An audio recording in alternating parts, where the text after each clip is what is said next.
একদিন মেঘে ঢেকে যাবে চারদিক, দুচোখ অঝোর ধারায় বৃষ্টি স্নাত হবে, আর একরাশ নিস্তব্ধতা বিদীর্ণ করে দিবে মায়ার জোয়ারে।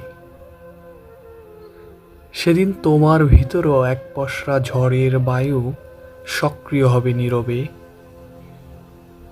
হয়তো তুমিও হৃৎপিণ্ডের ঘন ঘন ধ্বনিতে আন্দোলিত হবে প্রস্থানের নিভৃত মায়ায়। সহস্র আকুতিও না ফেরার গতিরোধ হবে না আর, ম্লান করে দিবে সব অনুতপ্তের উচ্চারণ কিংবা ফেরার অভিপ্রায়।